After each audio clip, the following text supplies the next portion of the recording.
Hey listener, this is Heaving Bosoms, the podcast where two best friends recap romance novels while giggling, snorting, and making things sound French.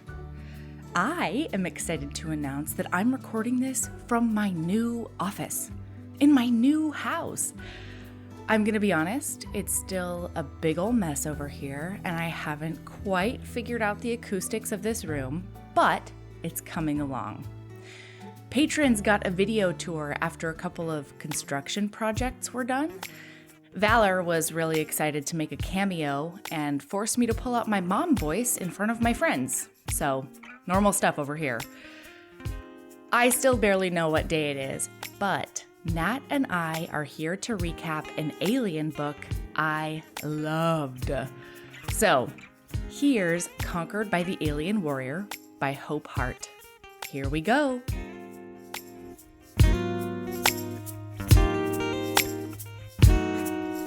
I'm gonna loudly rip this Velcro in front of my microphone. Please do. What are you holding? This is a koozie with a removable cheese pocket.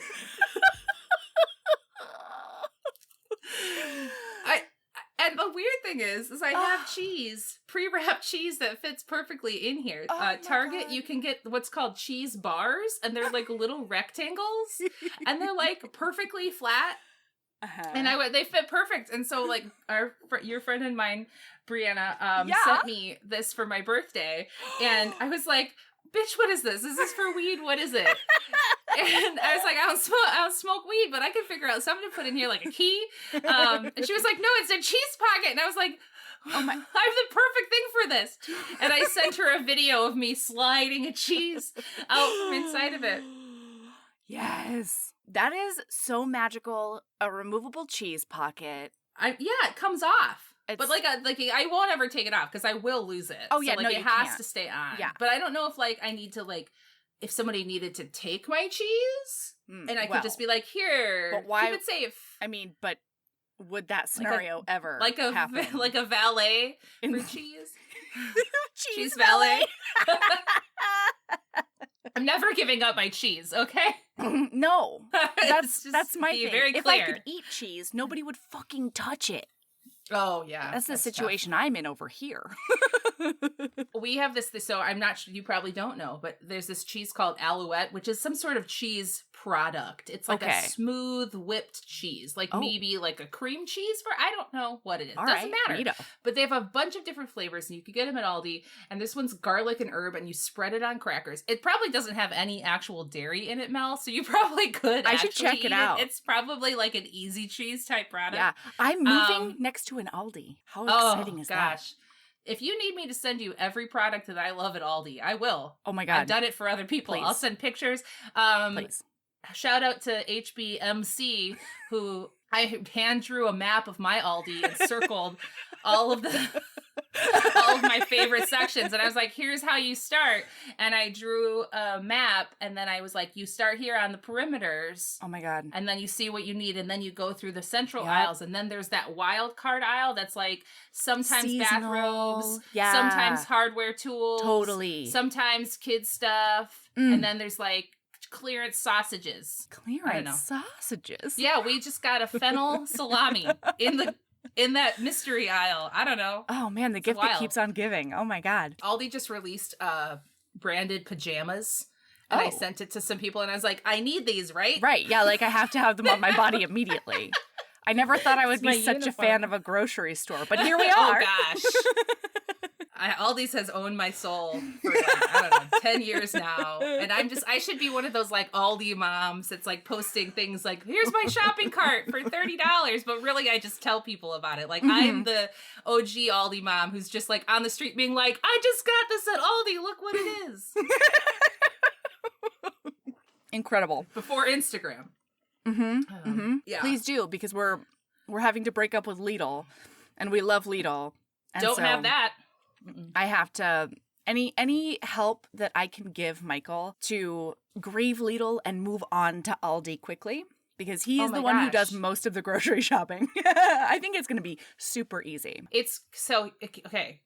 It's going to fuck him up at first. Because it's not going to look like all the things that are normal. And if you are a chewy granola bar person, their chewy granola bars have coconut in them. And I have just found out that is a big problem for the people in our house. Oh. And, okay, I could go on for literally hours. I'll just send you some text messages. Okay, you know what? This is off-air friendship content. We think it's interesting. I think I need an Aldi podcast. Maybe. 2 best friends talking about all their favorite stuff that is at Aldi. Talking about their weekly Aldi score. So I do, okay, one last Aldi story. Please give it to me. I do the Instacart Aldi because they do pickup at our Aldi. You can just like pick it up curbside and they'll bring it to your car or whatever. That's not new. But the shopper is always the same shopper because I live in a small town. And this one time through the Instacart app, I just picked up my groceries and I was driving and I got a text from the Instacart app, which usually means they fuck something up and I have to turn around. So I looked at it right away and it was just the Instacart lady being like, "What song were you listening to in your car?" That's adorable. That's so wholesome and pure and wonderful. Know. Small town shit, you know? I love it. Oh my God. Small I'm sweating already. town shit. Okay. Mm-hmm. We have to talk about this book. We have to talk about a place where Aldi doesn't exist. Okay, everyone. I don't even know what they're fucking eating in this book. And that is saying something. Yeah. I know that there's some roasted meat, maybe. Yeah. There's some berries. But some of them are like only medicinal berries, and some of them are just like eat 'em up berries. And then some are poison. And also some will murder you dead. Yes. Yeah. We're gonna get there, but there was that whole thing at the flower at the end where they were like, "Oh no!" What shenanigans is that setting up, Natalie? That's apparently like a spin-off series that I think I might already be obsessed with just because of that flower scene at the end. I'm looking forward to you telling me everything about any of these. I was so lost. There was so many names, and all of them had the letter X in them, and so then I had to be like... A lot of time there was an X and a K. And I was like, okay, and then there's all like species. So and some are humanoid and they're blue, and then there's dragons. Some, like, and there's ones that are dragons that turn into actual dragons. There's only one of those, and then some I don't even know what the some other have ones horns. were, but I was just picturing like characters from Star Wars. Yes, and I just couldn't. I was like, all right, I just gotta read it. You just gotta power through. There was so much in from other books and then like set up for future books that I was like, okay, I'm just gonna make notes on what's happening to these two characters because the rest is like washing over me. I mean, completely. But okay, so we should tell listener that I will not say that we were led astray necessarily. No. However, because it was a good book that I thoroughly enjoyed. However, we haven't walked in to the bang last book of a series in a long time, maybe ever. And this is the last book in a whole series. And I think that this was recommended by more than one person. What is the matter with the other books in this series? Why can't we read those? Like, I would have liked to know about what the fuck is happening with this dragon man. What's going on with the dragon? Actual dragon. Not just like, so some of these aliens, malians. Malians. Yeah, they've got scales. They've got scales, but they don't. They don't transform. Like someone 10 generations ago were dragons.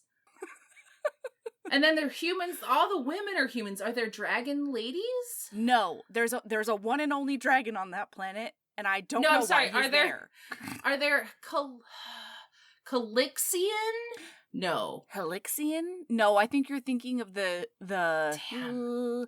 what are they whatever called? The species is of these half-man dragons that aren't dragons. Whatever they Braxians. are. Braxians. Got it. Nailed it. They don't have ladies. Is that true? I think they might, though. I think they might, just like nobody knows them. Like these Braxian males. Is this like the Entwives in Lord of the Rings when they're like, we've lost them? And no, because remember, one of the pivotal things that happens in this book involves a Braxian she-lady. Okay, so all right. Oh. So listen. Oh, Natalie says. Okay, listen. We walk into this book, and there's a lady, and she is doing a sneak. She's and this is a human lady, she okay? Is a human woman.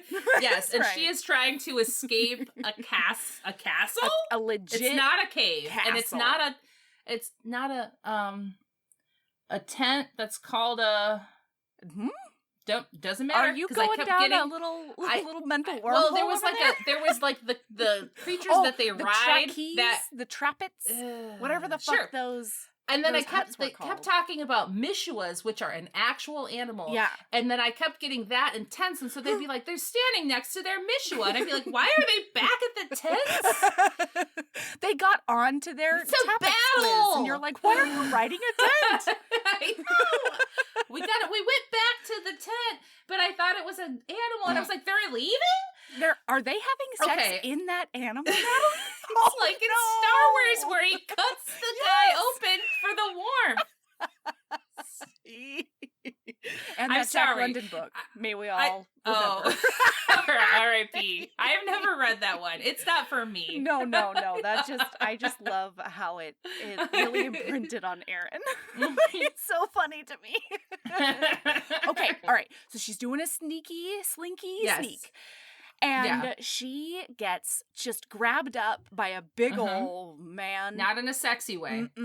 She's pissed about it. I think she tries to she definitely does headbutt him in the nose and he starts bleeding. She might try to bite his hand. Listen, it doesn't matter. But she does headbutt him. Yes. Yeah. Oh yeah, that definitely happens.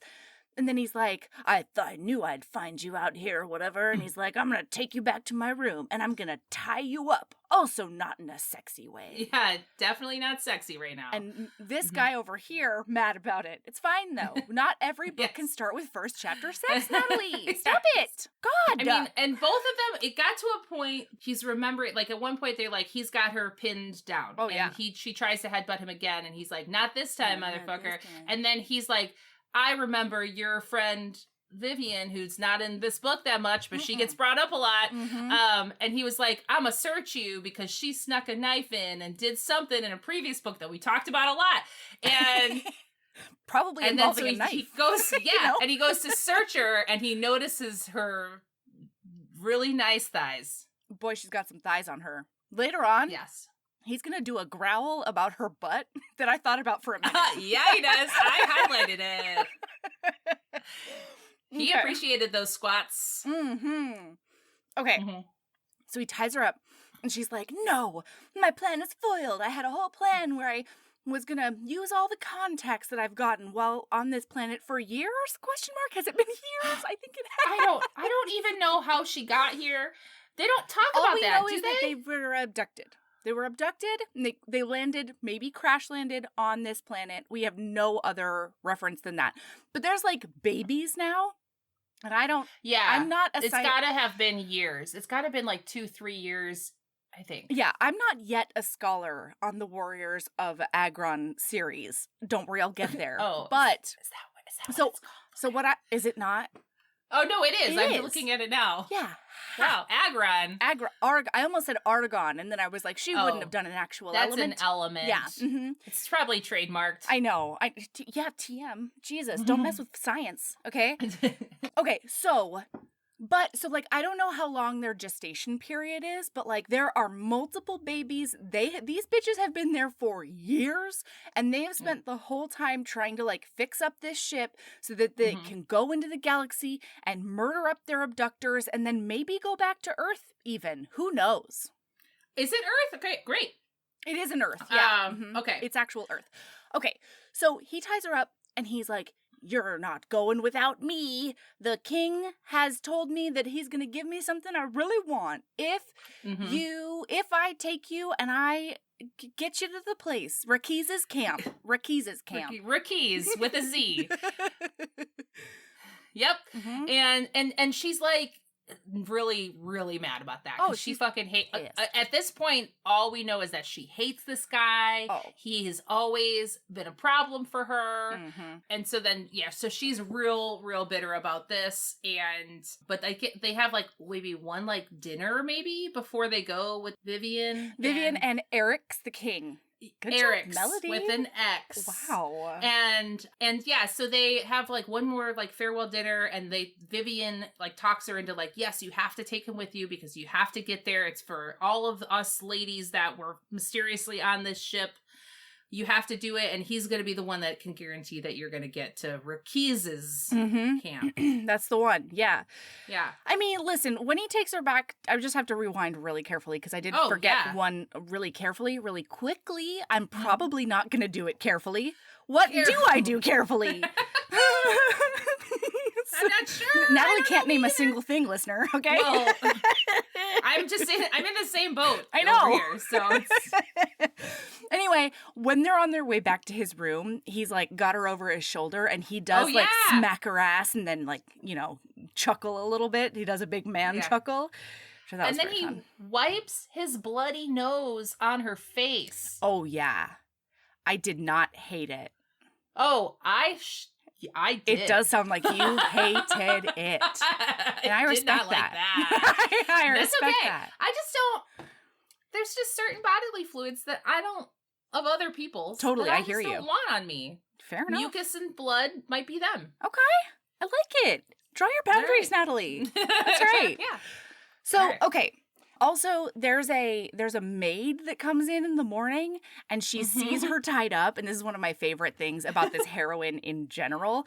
She's like, oh yeah, you see me tied up? It's because the commander really likes his dirty, dirty stuff, and like he's into knife play. You see all my knives that are over there? He loves a knife play in bed, and he's just over there being like, God damn it. Okay. So they leave, and they're going to ride on a Mishua, which is a reptilian beast of burden who is incredibly misogynistic, will not listen to anybody who identifies as female or a woman. Because I don't think they exist. They do, though. Okay. Because we switch over. I'll tell you why. We switch over to Corzin's. I couldn't remember his name for 2/3 of this book. Korz. YN. Yes. Yeah. So Corzin, he's on this trip because his BFF, the king, he's the king's one and only like bodyguard, and they've grown up together, and they're basically each other's family because neither of them had family because like the king's people were killed, and doesn't matter. So. But the thing that does matter is that Corzin was pulled from his community, which was like far away, because they were like, he can't be corrupt. So we're going to go find the biggest guy that we can. The biggest child. Yes, guy child, that we can. And we're going to take him at like 13. And he's going to be like, live with the king and be his main guard and brother and blah, blah, blah. And then he's not allowed to go back. And then Corzin tries to sneak back. Because his mom was preggers and he wants to meet his new sibling. Yes. And he gets beat to fuck about it. Yeah, his dad was like, you've dishonored me. It's very Mulan. Yeah. So, the reason that Corzin is on this trip is that on an Akashmir star night, okay? It's a calamari just like party. A calamari party of this planet. He did make out, he flirted with and then made out with this noble woman. This Braxian noble woman. She wore a dress just... Sure. She was hooded. We don't know she was Braxian. No, he doesn't know this bitch. No, he was definitely flirting with the noble woman. We see him flirt with the noble woman, but then he does make out with a mystery bitch who he thinks is the noble woman. But like, can she see in the dark? Why do you think she could see you, but you couldn't see her, Corzin? Well, how does that work out in your brain? I don't know. Okay, that part is very thin. He's like, I'm gonna get this bitch's name if I go on this journey. And the king was like, yeah, go meet this mystery. You'll meet her. I'll give her your name if you go on this journey. Like, here's the thing I want to just like, listen, I know that their friendship is probably complicated, what with the power imbalance and such. The fact that people have been telling Corzin that his life is only worthwhile if he does protect and die for the king.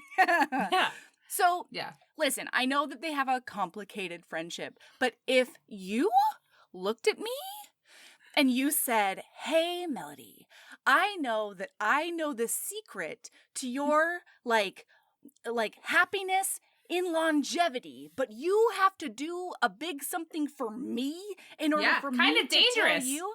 And a dangerous something. Something you could die on. Yes. Okay. If you're going to give me something so that I'm going to tell you the name of your mate, that is some bullshit. Okay. Counterpoint. Okay. Eric's already knew that it was Sarissa. Her name's Sarissa, by the way, everyone. Oh, hello. So I think he already knew. I don't think we said it. Oh, hey.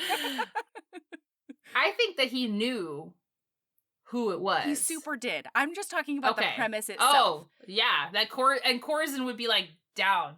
Yeah. He'd be like, no, fucker.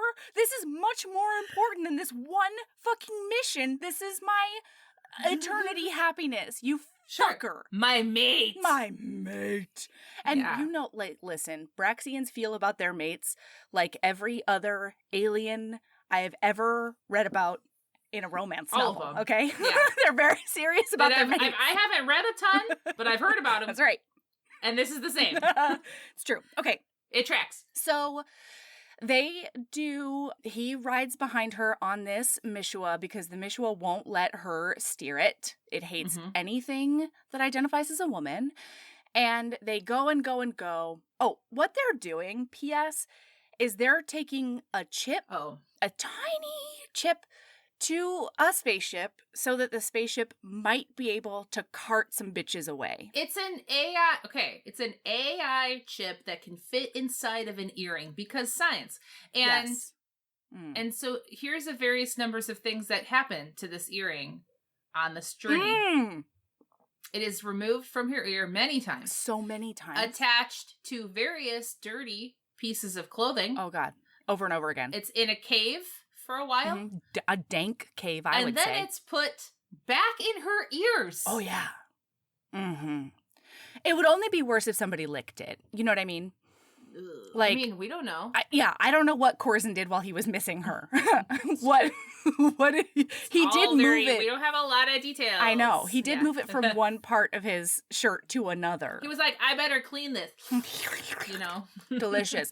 But like, I know that I have gotten most of my jewelry from places like Claire's in my life, but like that would never stay together for me. That's not... Well, how'd she make it? And then they have to get it out of this earring again. I don't know. We're just going to go with it. We're going to believe. And but this one small earring-sized chip can power an entire spaceship. Yeah, because you know what? You don't fuck with science, but the level above that, Natalie, and I know this because I'm a scholar, it's alien science. Okay? Yes. Understand. So the AI is for alien intelligence in this situation. Yeah, that's a really astute point, Natalie. Yes. Yes. I'm glad I'm here to learn. This ad hoc course I'm taking is great. Yeah, thank you. So I worked hard on all these women who mysteriously came here and we don't know why, and they're here for some reason. They all want to leave because they fucking hate Akron. And I don't know. I mean, I think it sounds fine. Lots of ladies like it. But these ones, some don't. And they were like, we want to go back home. We have to notice it's only the ones who aren't mated. So, just get that dick and you'll be fine. Yeah. Really. Yeah. That's what I learned. Sounds like there was a couple I don't think are maybe into it. So that would, I would like that. There's Braxian noble women. Who knows? There are. So here's the thing. They have to fight someone named Griffith. We don't give a shit about him. We don't know what Griffith is, but it's brought up a few times. I don't know if Griffith is a person or a race. Oh. I don't know. Oh. I have no idea. Or like a man in the sky. Sure. I don't know. He could be the Wizard of Oz, Natalie. We don't know. But apparently... I won't ever find out. No. Apparently he is responsible for them being on this planet. And, like, being tortured and stuff. Alien abduction stuff. Okay. Oh, hey, HBs. I don't know if you've heard, but we have a Patreon. For as little as $5 a month, you get over 150 bonus episodes, most of which include Aaron, videos of regular episodes, author hangouts, and so much more. Do you want to hear Aaron and I recap every single episode of Crash Landing on You? What about a little film called Psycho Stripper? Do you want more recaps of ridiculous Thanksgiving and other holiday books and movies? And how do you feel about Naima Simone and I recapping amazing reality TV? All of that and more is on the Patreon. There's so much content at your fingertips as soon as you sign up. Seriously, hours and hours. Anyway, it's patreon.com/Heaving Bosoms Podcast if you want to check it out. And of course, that link is in the show notes. Keep being a badass.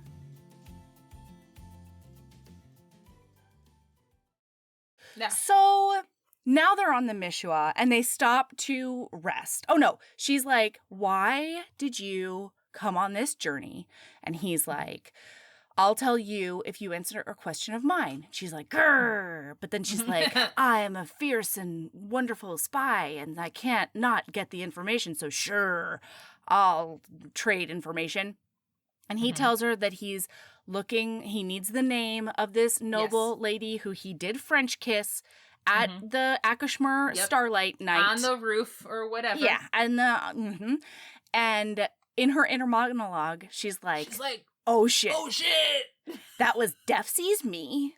Yeah. It was a big whoopsie on my part. I thought he was this other guard who I had been flirting with. Turns out it was the commander I hate. She's known this whole time. Yeah.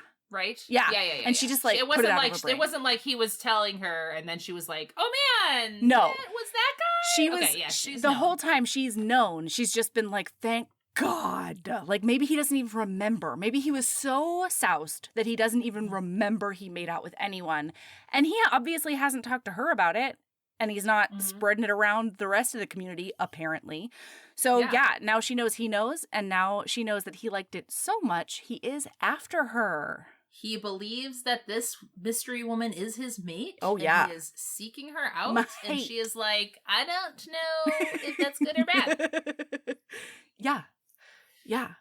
So they get off and they do rest the Mishua, okay? Even lizards need rest. And he eats some of the jerkies out of his pouch. And then they see some draconith. Uh-oh, I forgot what they're called. Drocals. Thank you. Drokhal. Yeah. The only thing I know about a drocal is that they have horns that can break. It's literally all I know about them. I didn't know they had horns until she teased that drocal she was fighting about having a broken horn. Yep. So listen. Oh, also that they carry stunner killy sticks. They carry tasers on a spear. On a stick. That will kill you. Stun sticks? Stun gun, stun stick, stun spear. It sounds like a really bad thing to get hit with. Electrically murder spear. That rolls off the tongue. Yep. That's EMS. That's what EMS stands for. It's not emergency medical service. No. They don't have any of that here on this planet. Yeah. Evidently, they got fucking berries, and that's it. That's it. And apparently, I found out at the end of this book too, somebody fucked with their medicinal berry patch. Yeah, those Cara berries are fucked. They're gone now. And Corzin could have planted more, but he was like, it's fine. I gotta find my mate. And he left before planting all the berries. And also, can we talk about how we have AI, alien intelligence, that can make a chip as small to fit in your earring, but all we're using is goddamn berries to heal us, and we have to grow them from the ground? What's... That is a point I didn't even come... Focus is in the wrong place. You're right. That's a conundrum. That's a logistical conundrum. We're living in tents, folks. Tents and castles. Okay. All right. We have reptiles that only recognize one gender. There are things that science can do for us. I know, right? They can make woke lizards. Select the lizard that likes ladies and keep breeding only that lizard. That's how science works. And Natalie's a farmer, okay? So she knows. Sure. I know enough. Yeah. I'm not even a farmer. I know that. Right? Planet Agron. Yeah. Not Argon. We all had to take biology in high school. We all fucking know, true. aliens. It's true. You only let the foxes that won't bite you mate. That's all. Yeah. You want the pink peas? You only That's right. breed the pink peas or something. I don't know. Stitch those ones Graft together. 'em? Graft them. Yeah. Totes. There it is. Totes. Science. Okay. Okay. Sorry. Where were we? So he eats the jerky and some drocals That's the one. emerge from the woods. Oh yeah, they're just like, hello, I'm a drocall and I'm here now. Yeah. And they're like, oh Yeah. no, we have to do a big hide and sneak. So they're like, Mhm. oh man, there's drocalls on this very strategic part of the forest that is between our King Eric's and Yeah. somebody else who we need to get Yeah. to. They're here lying in wait, ready to kill anybody. We're so lucky that they were like peeing as a group. What were they doing? Yeah. Okay. All right. There's a dragon. Okay, no. And his name is Dragix, which is the only reason I remember his name because it's very easy to remember. Dragix. Yes. Nobody knows where he is. He's been missing, and he's like their early warning system. Yes. So he like flies around and like checks for drocals and Yeah, he does a dragon. Woo, woo. voidals. And Voidals. there's another one. And There's a R. Nai. Doesn't matter. That Other sounds ones right. that are allying with Yeah. them. So he like flies around and looks for them and then burns the shit out of just them when they burns them to start to death. like gather together. So these people made a poop tent and it is like a canopy It's so smart. of poop Yeah. because again science. And so like the dragon can't smell them, so he can't tell that they're there. And but wouldn't you think he'd be like, this That's is a a lot lot of of shit. poop on the top of these trees. Why? That doesn't seem again, suspicious it at doesn't matter. all. It doesn't matter. So then they're there and they're like, oh shit, there's a poop tent. The dragon wouldn't have known. No. And then is that when Corzin's like, I feel woozy? He does a big woos. Yeah, because he eats that Yeah. jerky and then he's like stumbling around being like, there are 4 sarissas. Oh no, I don't Yeah. like a 1 So- sarissa. Oh, stumble. I done been poisoned. That's right. And so then she has to drag his big alien body into a cave. Yeah. Right? Yeah, she has to And she like then make has to, nice like- with the Mishua too to get it to help her. To continue the Lord of the Rings analogy, she has to pull a Samwise She and does. find all of the. Can't remember the name of the herb, but Oh, I has don't know to the go name of the find it in the herb. woods, Come on. make the tea. You know, Mhm. Yeah, she's got to go That's and she's fine. got to get a zebra plant and she's got to steep those Yeah. roots. They're red roots and it. and it tastes bad. Yeah, they're basically beets. Okay, they're beets that'll Yeah. heal you. Again, we could have medicine, but we have small chips Listen, that fit in earrings. Totally, right? Well, also more evidence that they have been here many, many years. There is a human woman who has figured out all the plants in the whole land. Zoe Okay. came in and she has had enough years to be like, I'm going to chomp on this. I didn't die. How did she find out which ones were poisonous, Natalie? And I'm sure there were like people that were like knew it, but she like was able to fill that role. I don't Maybe. know. So, but now we have this institutional knowledge of all the plants on this Yeah, planet. totally. And so Sarissa does know to go look for it, and she has dragged this big alien body, and he's like sweating and in a fever and he's unconscious. And he does say a romance, though. He does a big romance on her Yes. when he's like, oh my God, your eyes are so blue today. Oh, Mhm. my guards are down. My name is Corzin. My guards are down. And your eyes are Mhm. so blue. And he falls back Yes. asleep because he's bleeding from the nose and eyes, everyone. Okay? This poison, man. It's Serious probably that one business. flower we'll talk about later.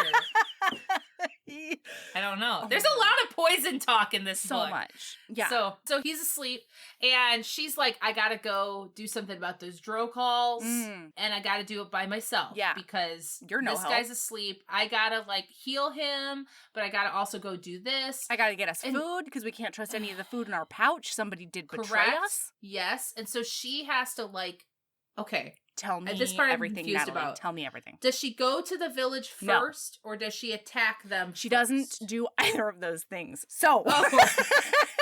Yeah. So what happens is she goes to like figure out how big this Drokal mess is. She can climb a tree like nobody I've ever met in my life. She was in the CIA. Okay, but she wasn't an American Ninja Warrior, Natalie. I don't know what the CIA is. Fair. I thought the FBI was international until just today. No, it's the opposite. I guess. Yeah. Mm-hmm. Yeah. There's Interpol. That does something too. That's just somebody else's, I think. I don't think America does anything with that. They just like ask them for help sometimes. Sure. But yeah, there are some international polices as Interpol. The CIA could be American Ninja Warriors too. You never know who a spy is. We Natalie. don't know. Oh my God, I never thought about it like that, but it's true. Okay, unless apparently... Maybe that's what American Ninja Warrior is. It's like a training ground, like, recruiting tool. Yeah, either that or, like, after you go to the farm, which is a CIA term. Okay, listener? Which is just American Ninja Warrior boot camp. Yeah. Then they're like, do you win American Ninja Warrior? You can be a spy. Everybody else, go fuck home. We don't need you. Okay, I'm sorry. That was a weird tangent. Okay. So she goes and she shimmies up a tree and she's like, OMG, poop tent, so many Drokals. Oh no, they're even allying with these other races that we don't know anything about. Yep. And then I could probably search it, but I'm not gonna. No. And then she's zippity-doo-dying back down this tree, which is very similar to an American oak. All right. And then she does get snuck up on, even though she's the best spy in the whole wide world. Yeah. She gets snuck up on, and this guy's like, oh, I'm gonna take you away, basically. He's a big mustache twirler. He's got that, stingy stick. And she fights him off. She taunts him a bit. She's a knife lady, and so she slices and dices him up. And she runs for her fucking life because she knows that the other Drokals will have heard the tiny scream that came out of his mouth before she slit his throat. Yes. And she needs to lead them away from the cave. Yeah, so she does a loop-de-twirl around the cave and then finally gets back. When she gets back, he wakes up and he's like, you have a gash on your forehead and you are covered in dirt. Yeah. What did you do? You risked yourself. Yeah, what did you do without my big man body protecting you? And she's like, you can't protect shit, okay? God.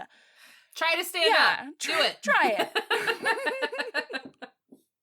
Oh yeah, I remember now. Yeah, so she forces him to eat some more of that broth, that root broth. But she puts him to sleep this time. Yeah. Yeah, because she knows that she takes a berry and she's like, I know this one tiny berry can take down a heffalump. But, so I'm just going to give him the tiniest amount. Yeah. And she's going to give it to him. Because he doesn't like her plan. She's like, I've got a plan. And he's like, your lady brain came up with a bad plan. You need some testosterone around because I think Agron has the same hormones as Earth. Okay, listener? Go with it. And so she's like, I'm just going to make you do a big sleep.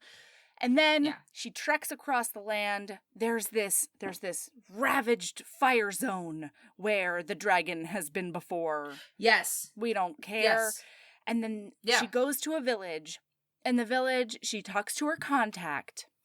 And her contact's like, you smell terrible. Yeah, you need a shower. Yeah, she was in Natalie. She was like, you smell terrible. When was the last time you ate? Yes. Yeah, exactly. Yeah, so she's got these contacts in every village because, again, she's CIA. Yes. This is like, okay, just in this one way, she is every romance heroine that has ever existed, where you're like, you were in the CIA, you were recruited at 20? Because you made your own app that killed terrorists? Found terrorists. No, it let you know the terrorists are afoot. Probability that you would have a terrorist attack near your house. And this was like public knowledge that like every human was allowed to have. And like it was not controlled in any way. And then she was recruited by the CIA. And then she was there for like ever. Yeah, not only was she at the CIA, but she went from reading reports, okay, and then being out in the field, and then she was in Tajikistan for 3 months, and then she was in Beijing for 3 years, and like she was in all these places, and then still got sex trafficked, and then got intergalactically sex trafficked, Natalie. Is that what it was? I'm assuming. Oh, totally. That was probably what it was. Yeah, it's definitely. People are just like gathering groups of women. I'm just assuming it's sex trafficking. Totally. But, yeah. Okay. So she goes there. There's a dude, the brother of her contact, and he's like, I'm cool as fuck.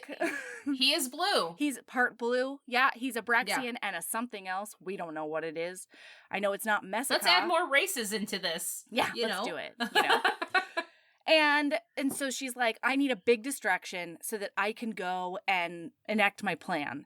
And they're like, and the dude's like, I love blowing shit up. Let's do this. I'm so excited. And so she makes a rope out of branches. Out, everyone. Yeah.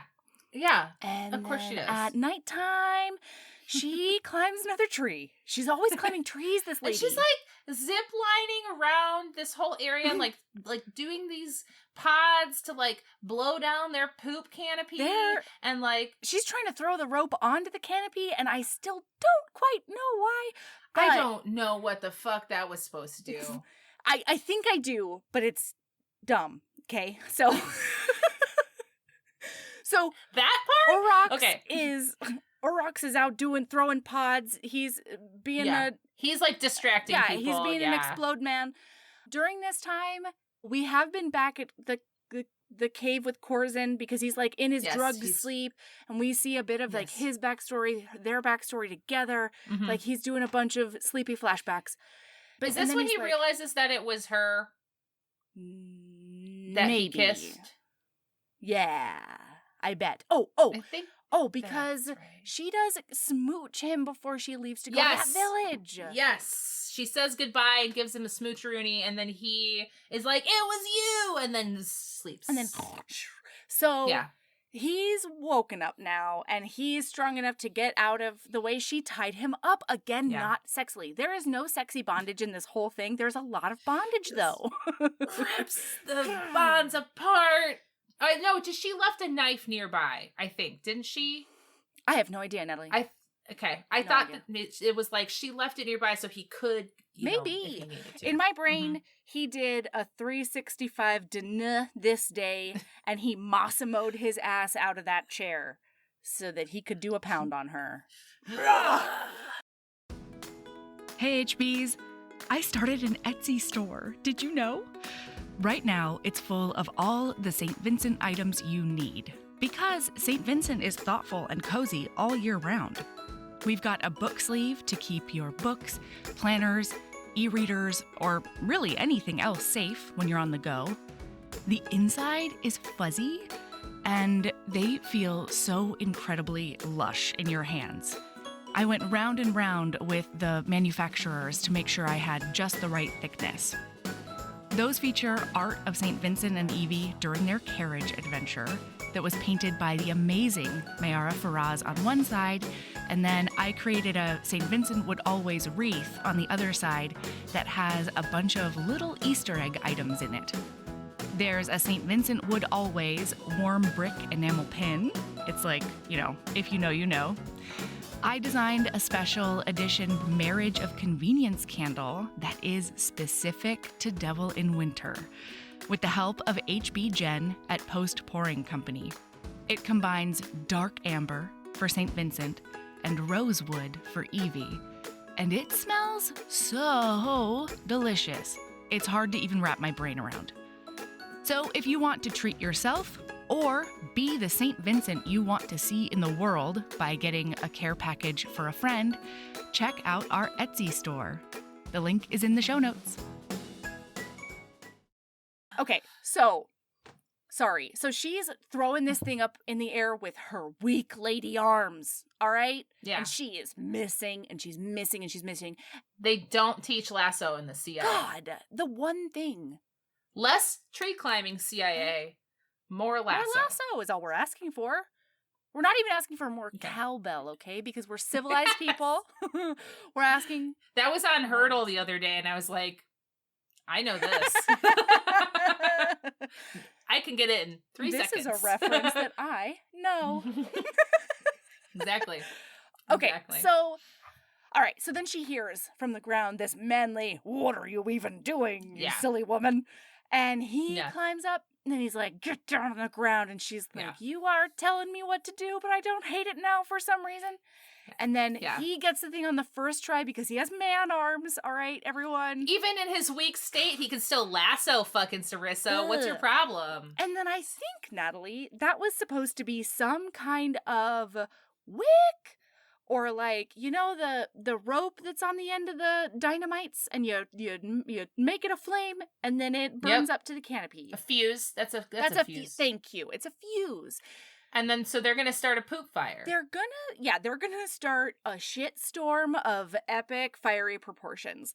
And they do that. They do. And then they get away. It does happen. Sort of. They get surrounded by 4 Drocals. That's right. And then they have to fight him off. And this guy, in his weakened state, still is able to leap off of a Mishua. Oh, I'm sorry. And throw her like a cannonball over this Drocal's head. Yes. I'm sorry, listener. I almost took out my entire sound tent because I was gesticulating for you. Okay? It's important. It was important. It was hard to understand otherwise. Agreed. Yeah, so he's like fine. He's still weak, but it's okay because he can. And he takes out 3 of them. Toss ladies. Yeah. Jesus. Yeah, and she takes out 1. Yeah. And with her, honestly, Natalie, weren't you impressed with her weak lady arms? I sure was. I mean, that she could still wield that knife just fine. Right. With those lady dices. arms. She's so fast. It's something to remember for all of us. Like, we can do big things. What? With our tiny lady bodies. Oh my God, it's an inspiration. This is an inspirational romance, Natalie. I guess I shouldn't say tiny lady bodies. I should say weak lady bodies. My body is a weak big body. Yeah, I've got a good sized body. But it's apparently weak. It's weak no matter what. Okay, so now they ride. Oh no, he makes that Urox. guy comes, or whatever his name, X with an X. That's the one. X gonna give it to you is what has been gonna be in my head from DMX. It's gonna be in my head for the rest of the day. I did it. Like, so I put up the X arms, listener. You had a muscle memory. Triggered. It unlocked a core memory.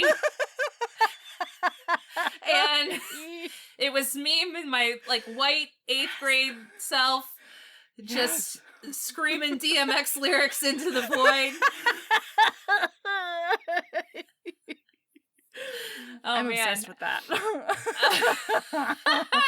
So they meet Urix or whatever the fuck, and they do like a victory hug. Corzin has never been so jealous in his whole life, and Urix definitely is like, you got time to hang around, Sarissa? Oh, yeah. And she's like, I wish. And Corzin's like, no. And she's like, shoot. And he's like, oh, well, you can always come back once it's over. I don't think it would be boring with someone like you around. And Corzin's like, it's not.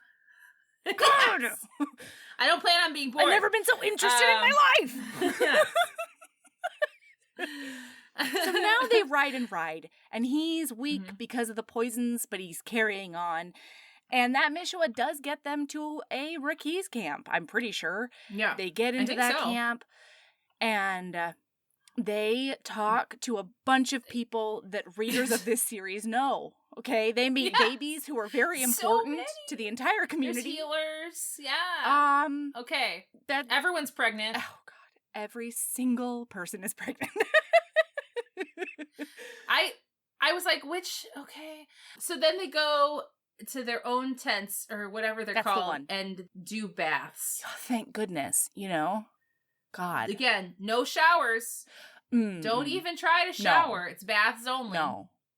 So she does do a bath, and then she's like, hold on. That commander that I don't care about at all, he probably hasn't taken care of that scrape he got on his arm. Infections are real. Yeah, I mean, it's true. Especially on this planet. There's probably a berry. Where, no, they're out of the berries that would heal him. Oh, my God. Oh, there's a salve. I'm sorry. There's a salve. Yes. There's a salve. Which is probably made of berries, Let's be real. Yeah, dried. Crushed up. Oh, yeah, crushed up and rehydrated. Someone's got a mortar and pestle in there just grinding. So she is like, ooh la la, let me go to the healer, get some salve. Then she goes to his tent, and there's a bell on the outdoor of all of these that never stops fucking ringing. And they're always referred to in plural. Like, it's not the bell that rings. The tent bells. They do chime and go off. I just really want to see a picture of these. Hope Hart, if you're listening to this, which I'm sure you are, if you have fan art, I would love to see it. And I know that I haven't sounded like I've appreciated this series to this point, but I truly do, and I would love to see all the fan art. She has.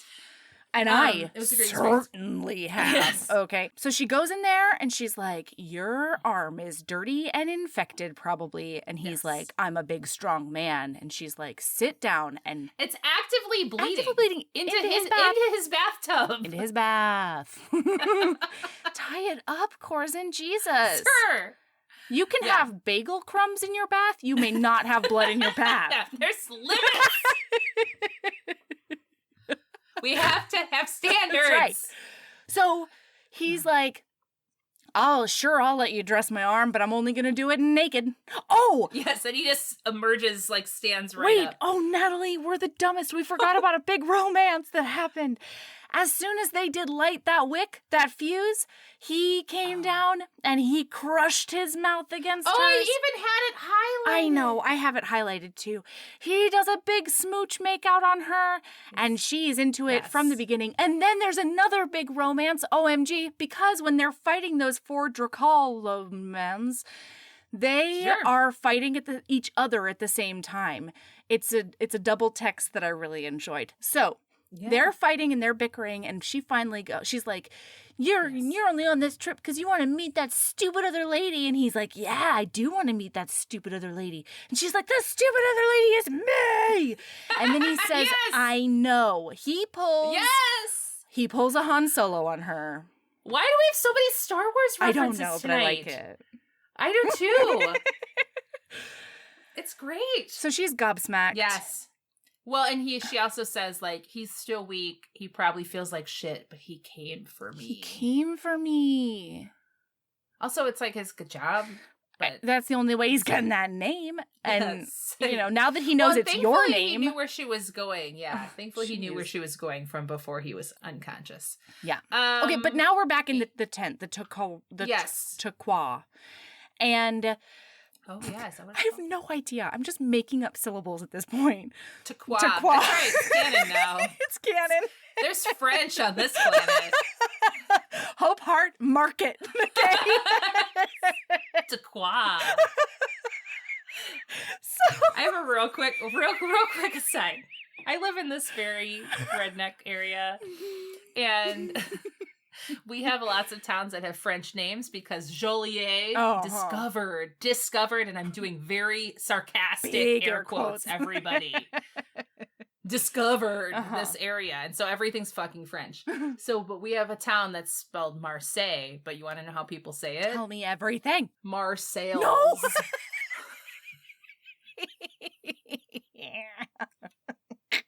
Anyway, Taqua. They're in the Taqua. The Takois, apparently. And I don't remember how it happens, but like basically she dresses his arm, and then I think they like stare into each other's eyes for a minute, and then she says "fuck it" in her brain. Literally, it's on the page. She thinks to herself, "Fuck it." I really loved it. And so he meets her halfway, and they are doing this straddle makeout that everybody loved. She's like, "Oh, the commander's packing in the downstairs region." He's actually on the page. Turns out the commander is packing. Do you see how much I like this book?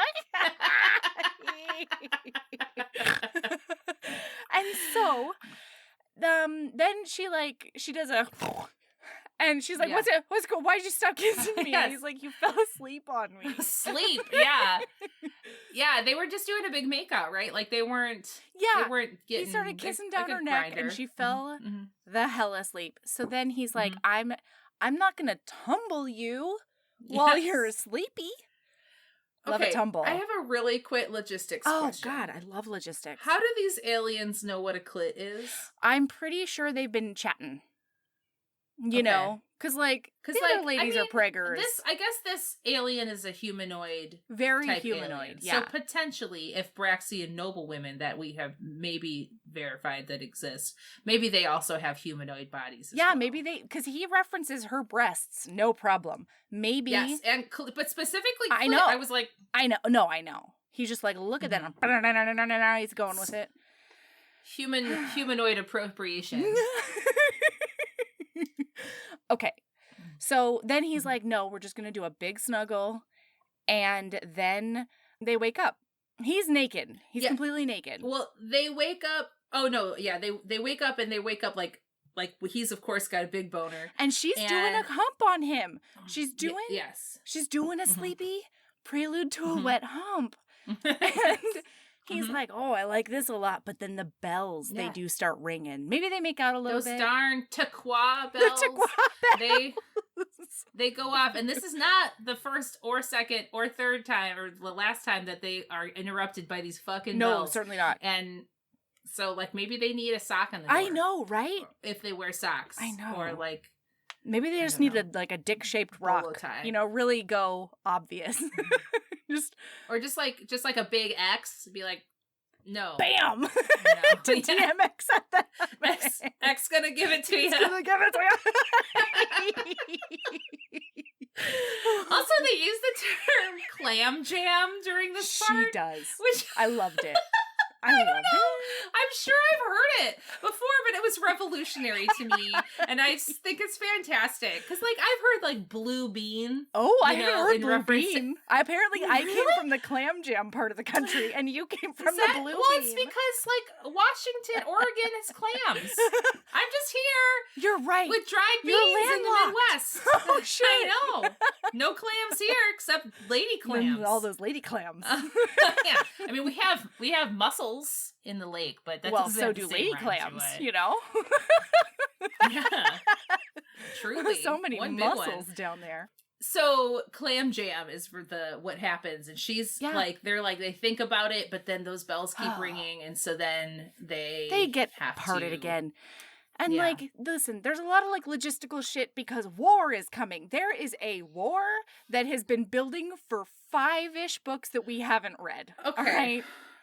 Okay. Is war. So this spaceship has set off a whole series of problems. So the spaceship full of ladies lands, and then everybody, all of these other races that are on this planet, these Braxians seem to be the people in charge, right? Or at least of this area. Maybe they're the native people? I don't know. I don't know.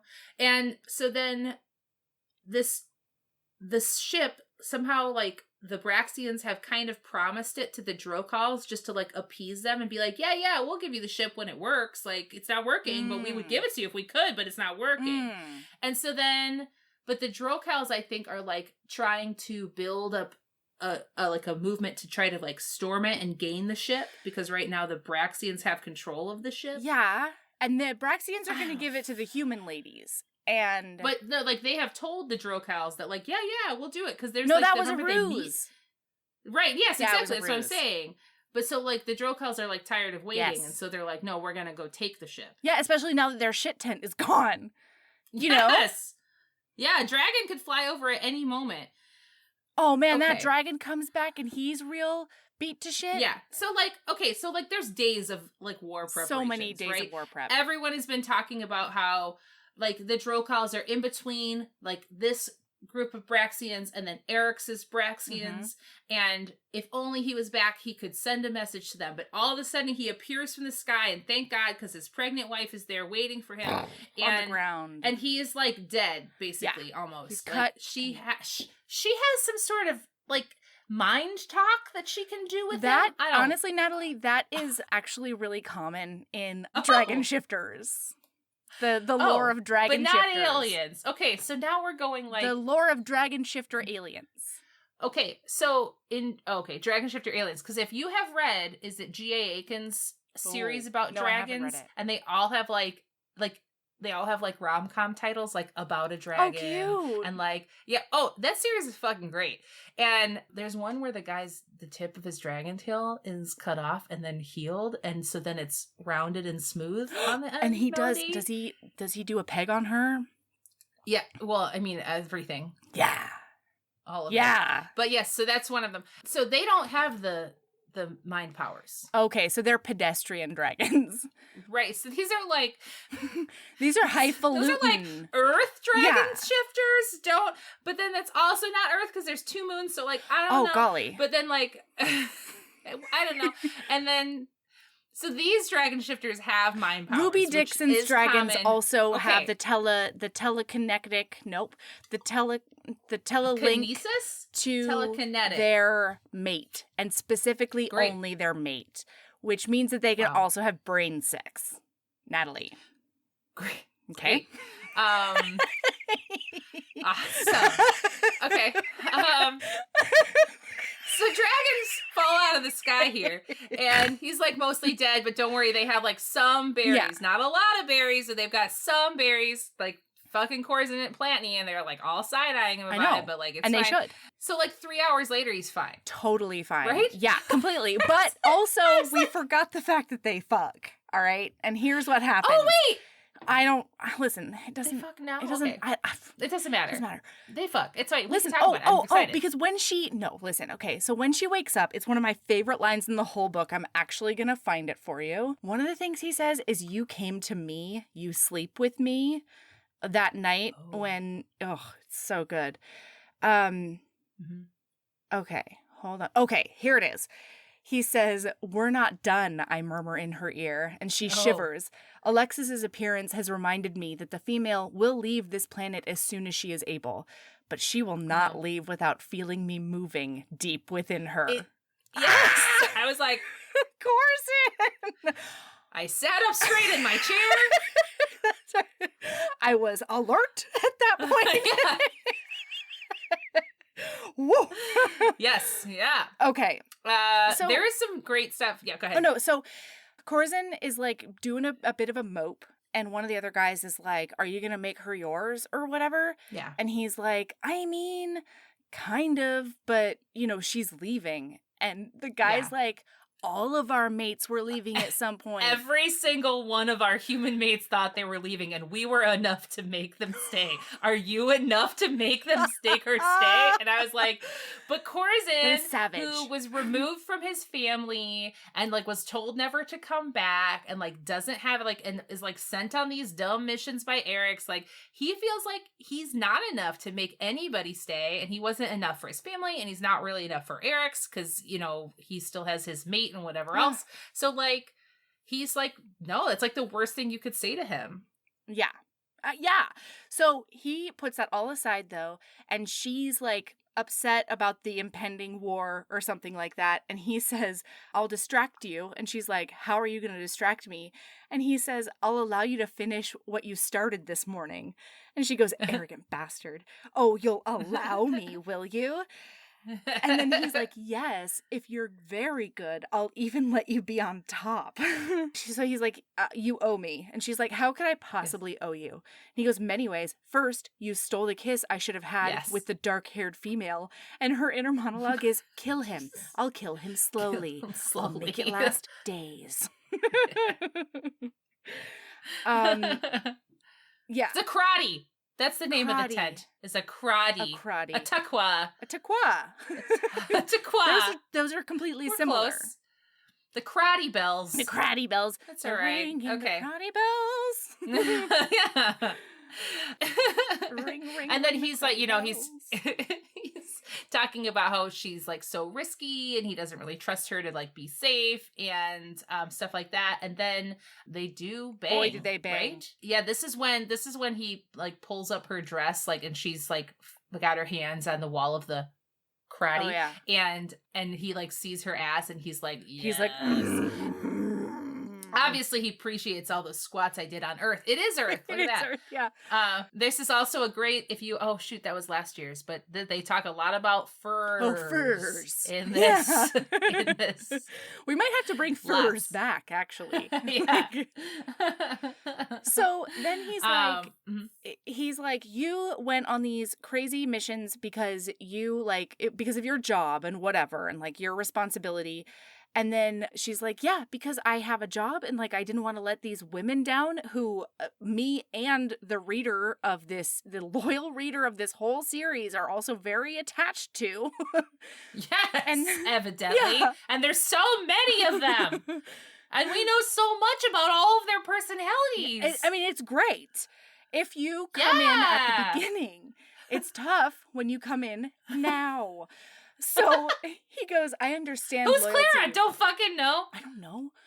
I understand loyalty. I know what it's like to put your life on the line for someone else. And she goes, good, then you get it. And he says, he smiles, and it's such a cold smile that I almost shiver. No, because you owe your loyalty to me. I blink at that. Mm-hmm. Why? Because you're mine. He pulls a you're mine. Mm-hmm. And then he's like, don't worry, you can be my temporary mate. Because he totally like cycles back a little bit. He's like, it could just be for like nowsies, and then she's like, I could do that. Honestly, like I have never met a person who says that and means it other than me. we read romance and they've never meant it. I know. Yeah. I meant it when I said it okay. Though. And I believed the other person. Good for you. Yeah. Well, it got awkward. They read too much romance, Melody. Okay. So now, listen. They're just gonna like be together, and they're gonna sleep together, and they're gonna just like be mates, and they're gonna prepare for war. And like she's got poison plans. Eric's nope. Corzin? Zoe? Urix? The one with the Urox. bombs. Yeah, Urox. So, like, everybody, the gang's all here. Like, everybody that's ever been mentioned in any book is here in this battle. And they all have jobs. And you're supposed to remember what all of them are. And sometimes they're in Kratis. And sometimes they're on Mishuas. And you're expected to remember what those are. And you're expected to know, like, where the lines are in relation to each other. Some people are in the forest. Oh, yeah. Some people are at a spaceship. Some people are in the camp. Yeah. There's catapults. Yeah. And the plan... They've soaked poisons. Yeah, they soaked bombs and poisons. And Sarissa is in charge of a lot of the strategy because she was in the CIA. Because the CIA knows a lot about battles and military strategy. Evidently. Yeah. Yes. That's what I've learned from romance. That's what I learned from this book, evidently. So, okay, one of the things, though, is that her idea is that all the women's who want to leave are going to get on that spaceship in the middle of the battle so that they can take off, and all of the other aliens on the planet who want to get that spaceship see it for themselves, and they know for a fact that thing has fucked off, and they're not hiding it anywhere, basically. Yeah.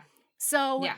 He is a little upset by this because he's like, are you getting on that ship? Because he's going to be like, and he's going to be on the front lines. And so like, there's no goodbye that's going to happen. There's nothing.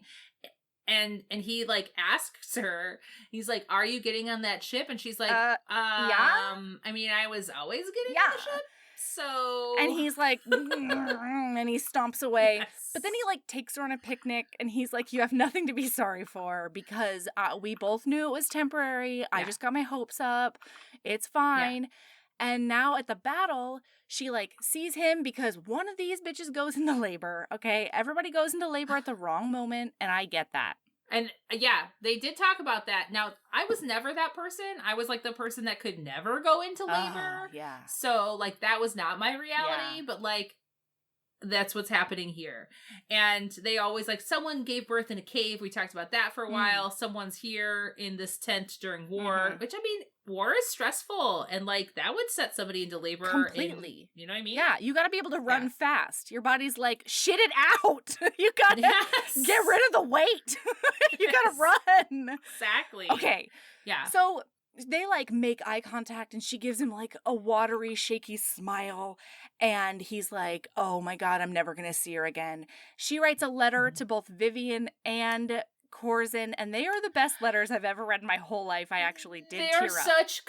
They're such good letters, but also like Corzin can't read English, so she's writing the letter that Vivian then has to read him out this loud. This incredibly intimate letter. Yes. That Vivian, poor Viv. And she reads out loud to him later, which again is very hard for me to think about. Like that's hard to do. Yeah. Like sometimes you write a letter because there's like safety in that, and you don't have to see somebody reacting. You know what I mean? But then to read it out loud to them, yikes. Yeah, she's a brave soul. Yeah. So she's created these letters, and she's like there. She's like at the ship. She's like walking up the ramp, and in her head, she's like, bitch, you don't have to do this. She's like, you can just stay. Her intuition's going crazy. Yeah, exactly. And he actually is able to make it back. So, like, of course it's fine. You know, someone comes in at the last minute and starts sweeping up. Someone comes in. Again, we're going to talk about Lord of the Rings. Like, you know how there's that green ghost army that comes in and clears everyone out? That's Eric's. Yep. That's Eric's army or something. He comes in and just, like, he's doing a Lord of the Rings sweep them up. Yes, exactly. And so then Corzin's like racing, and he's covered in blood, and he gets there, and she sees him, and they embrace. Don't think about the blood. And then like she's like still turns around and is like going, and in her inner monologue is like, no, you can just stay. And then she stops, and you can hear Corzin like make a sound when she stops, and then she turns around and she like sobs, and there's like hope in his eyes. It's like the first time she's seen hope in his eyes. And people that are already on the ship like gasp. Cheer. Yes. Oh, do they? Maybe they gasp. I thought there was some gasp, and then the people that are still staying were like, "Yay!" Yeah, probably because they wanted her to stay because of all her CIA knowledge. I mean, she's handy. Yeah. So poisons and stuff. He's like, "I'll go with you then. Like, I'll go with you." And she says, she's like, "No, I couldn't possibly do that." And he's like, "No. I just love you. Like, I don't care. I have." Like, there's really only Eric's here. I can, wherever you are is my home. And then she says, no, we're definitely staying here. And then he looks at her and he says, you want me enough to stay with me? Mm-hmm. And then they say, they love you. And then later on, he's looking at her in wonder, and he goes, you chose me. You chose me. And it's so cute. And it's so heartwarming, and it's so lovely. Yes. And then while this ship has taken off, all right, we've circled back to that. Guys, we're gonna give you a teaser White Flower for the next series. Yes. That we don't have any idea about. So if you know about this series, send them some DMs, please, because we can look up into the spaceship. We all, and everybody on the ground can see this. That this one woman, don't know who she is, has a flower in her hair, and somebody on the ground is like, no, I know that flower, it's poisonous, and if it's in this encapsulated airspace, it's gonna kill everyone. It's gonna turn everybody crazy on each other. And they start running towards the ship, and of course no one can see them. No, but you can see the spaceship people with the flower. It's fine. Maybe the hatch has been closed now. I don't know. Yeah, sure. And so she trots back, and my favorite thing is she's like, oh my god, like it's so toxic, and it'll make them go like absolutely batshit. And then Sarissa looks at her, and she's like, they'll be okay. They're smart. And I'm like, what? Smart has nothing to do with poison, airborne poisons. Are you smart enough to not breathe? Like what? You can't stop yourself from breathing. Okay. Agreed. Anyway. So then we go into an epilogue, and like there's a lot of stuff. It's 6 months later. Like babies. There's like babies walking. They have gotten married. Like literally the spaceship took off, and then they get married. They hand fast or have some sort of ceremony. And then there's Vivian and Eric's are there, and you were there, and then everyone else is there. Oh, and that dragon baby has come out, and one of the babies takes its first steps, and everybody's like, oh my god, this baby's a genius. And then this dragon... Yeah, this genius baby who can use its legs? I don't know. It's like, the baby's not even particularly young. You know what I mean? Like, it's just walking. So then this dragon baby who's like weeks probably old. Yeah, like weeks or like 2 months old or something, it just straight up turns into a tiny dragon. And every time, here's 2 facts about dragons. Every time they transform. Gold sparks. Golden sparks erupt into the air, which is hazardous. Like it's that. Danger Town. And they never wear any clothing. Like at one point, there's a comment about dragons. It's like, so that guy still doesn't like clothes, huh? So he's just walking, cock out, dick out, swinging in the breeze. Everywhere. I mean, when you transform that much, you're gonna Hulk out of your clothes. I get it, but it could be like a cloth that's just like clipped, you know? It could be something. And every other series of anything where there are shifters, it always seems to work out. But in this one, it's just dragon dicks everywhere, right? Which is fine. Again, it's fine. Those are just 2 facts about dragons that everyone can now know. Absolutely. Gold sparks were my favorite because Smokey Bear would be upset. Okay? I mean, there's actual shit tents that are catching on fire in this book. So, like, you gotta watch out. Like, be careful with sparks, everybody. Yeah, for sure. Yeah. All right, Natalie. Do you have a lady love? Okay, so I was trying to come up with a lady love today, but here is just a list of things that have brought me joy in this very day. Oh, yes. Today. Tell me everything. I'm doing a walking challenge for work with my new job that they assigned us. They assigned us a team name that's just entitled Worst Case Scenario. So I love that. That's great.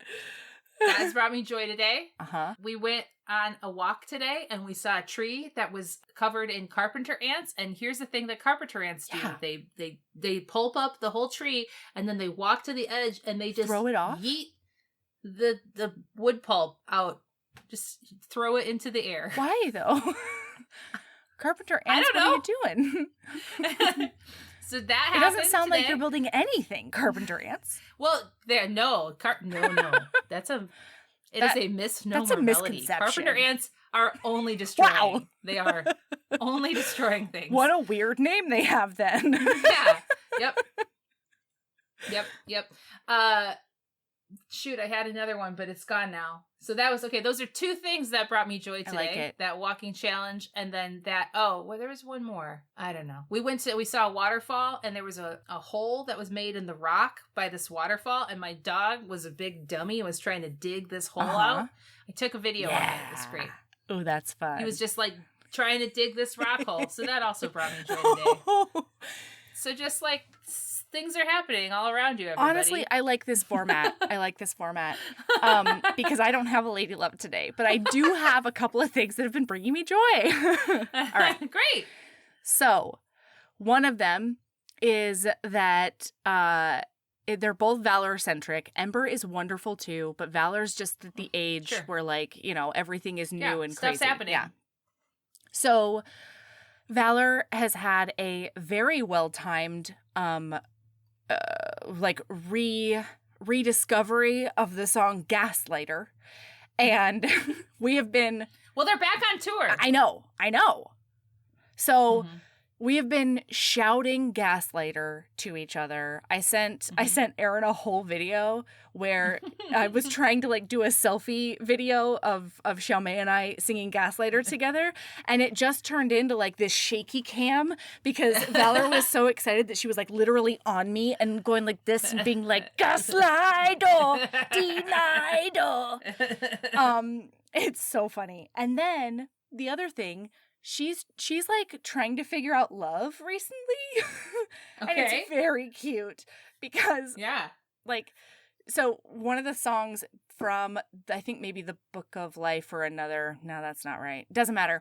One of the songs she's loved lately is the I Can't Help Falling in Love with You. Oh, And so she'll come over and she'll be in a dress that she has picked and she really thinks is wonderful. She'll come over and she'll like look at me over her shoulder, and then she'll like saunter over and she'll grab my face and she'll just start saying, and I can't help falling in love with you. And then she'll give me a big smoocheroo. And earlier today, she was chasing Ember around the house saying, I just want to fall in love with you. And he was running away from her. Girlfriend. It's great. Girlfriend. It's great. It's great. It's so funny. And then she kept falling down because she would not wear anything but Crocs. Listen, dummy. Oh.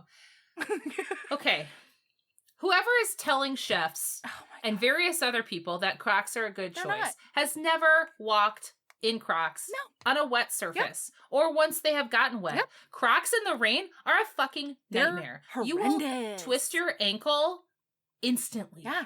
Or you'll do a banana peel fall. That whole back little strap is just, it's constantly just moving. And I'm sorry, it doesn't people do anything. that are only using audio formats, but there's a lot of really helpful hand motions. Yeah, you do want the video on this one. I'm gonna.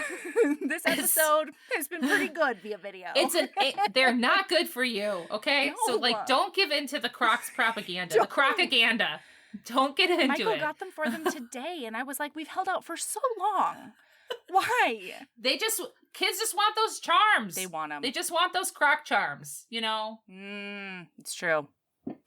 You know. All right. Well, you can find us all the places.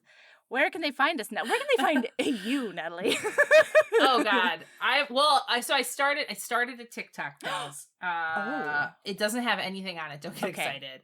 But if you need advice from Nat, you can just ask Nat on TikTok, and you can send me your questions that you want advice for, and you'll duet them. I will give you advice. Yeah, and it can be like, Natalie, what can I do with leftover, etc. food? And I will give you an advice. Natalie, these are the 3 things in my pantry that I need to use. What can I do with them? Natalie, I'm going to Toronto and I need to do something. Oh, you know what our lady love is? What is it? It's our friend Jenny's Bookshop in Canada. That's Happily the one. Ever After Books just opened up. You're right. That is our lady love. There it is. Gosh. Sorry. That's what you should do in you're Toronto. A genius. So anyway, you can send me your things you need advice on. It doesn't have to be food. It could be whatever you want. Yeah, I'll give you advice about Nat does everything, honestly. You can just ask Nat. Yeah. All right. And then we're at Heaving Bosoms on Instagram. We're at Heaving_Bosoms on Twitter. We're on the Facebook. We've got a group, the Heaving Bosoms Geriatric Friendship Cult. And if you don't answer the questions, I won't let you in. Yeah, just answer the questions, you know? Like, we asked them for a reason. So yeah, do that. Go there. All right. So, keeping a badass. And love yourself as much as you love transforming into a dragon in a burst of golden sparks. Love yourself as much as you love hearing those Taqua bells ring and ring. Or is it Taqua? Love yourself as much as you hate getting clam jammed by the Taqua bells. There it is. Okay. All right, I love you. Bye. Love you. Bye.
Hey, you. Yes, listener, you. Are you loving the show? If so, please leave a rating and review in your podcast app. The 90 seconds you take to say something nice not only helps new people find the show, but it makes me super smile over at HBHQ. Also, I've had a few people ask, and the answer is yes. We are still doing the 5-star bribe. If you leave us a review with 5 stars, then we'll do whatever book you want. We're real deep into the list, though, so it might be a while. Lilas! Okay, back to the show.